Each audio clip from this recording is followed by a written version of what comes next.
Um, the next book is the fourth in the Whims of Fae series. It is called A Dark Eternity. Um, when we left off, Raith surrendered to his brother, so now his brother is at full power. Raith's mom also isn't dead. Raith and his brother are also cousins, which we found out. Raith has not really a good memory of anything that was happened and was taken by the weird witch ladies called the Fate. Scarlet is a different type of Fae, and she's the queen of that Fae. Because the last queen was her grandmother. She's the queen now. They're called the Sidhi. The Sidhi are happy to have a queen again. Scarlet's really nervous. She wants Raith back. There's a demonic book that's like calling to her and like telling her to do things.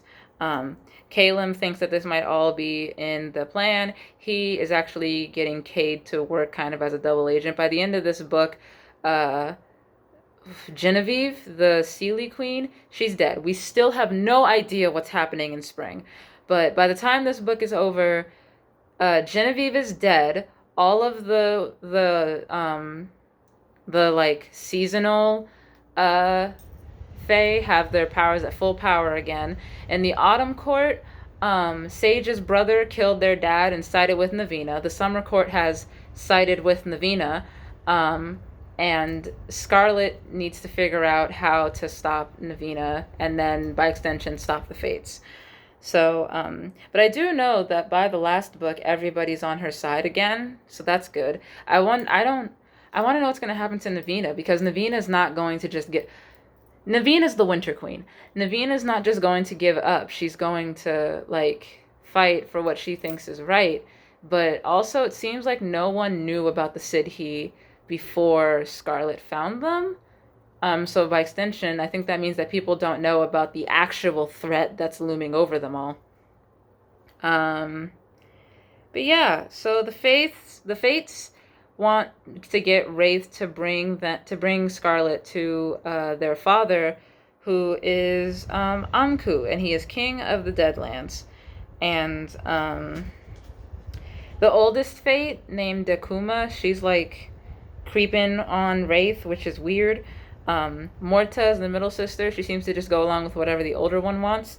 And Nona, who is the younger sister, who I really hope has like a comeback at the end of this.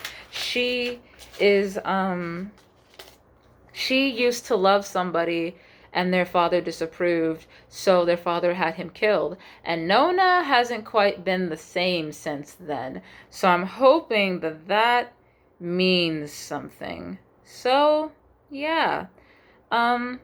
Raith ends up attacking Scarlet, but Arya stabs him, and Scarlet's sister Ashley is finally like, oh my god, I didn't realize how being a literal fairy has affected you. And also, it's always, like we find out in this book, they have the same mother, which means that Ashley is half Sidhi, and we just don't talk about it, but whatever, I suppose. Laik, he acting weird.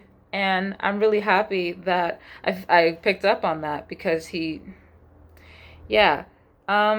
Scarlet goes to the Darkland because she's a fucking moron and she wants her boyfriend back. So she goes to the Darkland, and it's a bad idea. Then she gets captured, and like they're torturing her, and they suppressed her power. She has dark magic and good magic in her because she's Seelie and also Sidhi.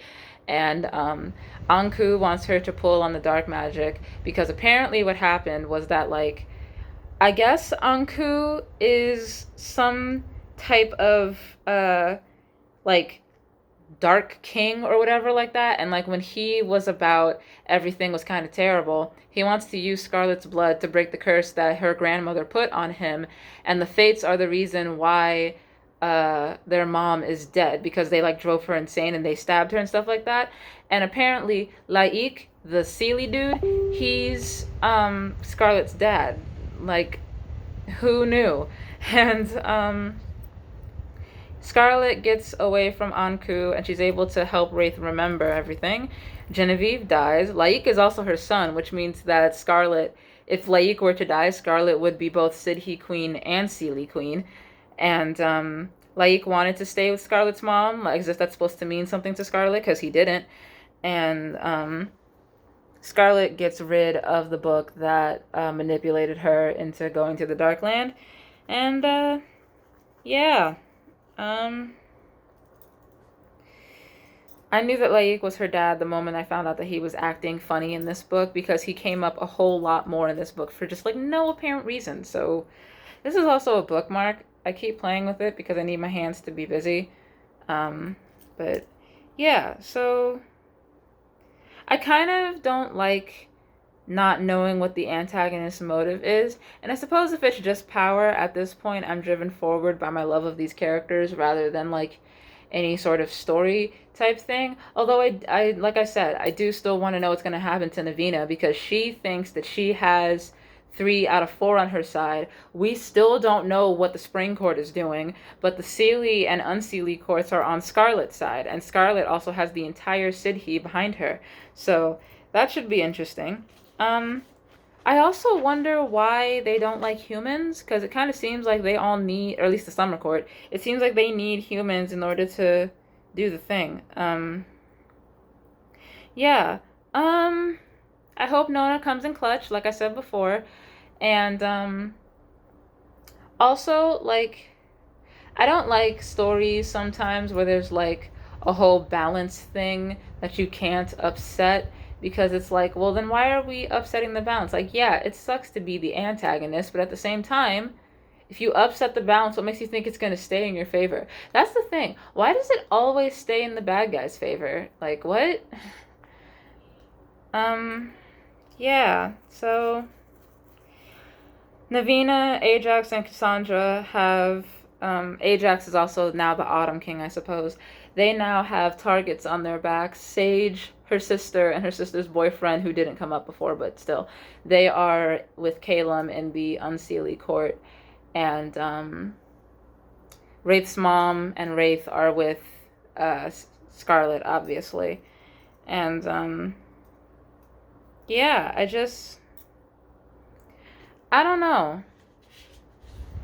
I like these books, but I think this one might be my least favorite of the 4 that I have read thus far. A Dark Eternity goes between Sweep and Dragon Assassin. And the other books I talked about. Pieces of the Mission goes above Sympathy for a Demon. And Odd Jobs goes underneath New Moon. New Moon, the Twilight book, is 5th on the list, and Catching Fire, the Hunger Games book, is 2nd on the list. So, yeah, I don't really have a lot to talk about when I'm sleepy, so, yeah.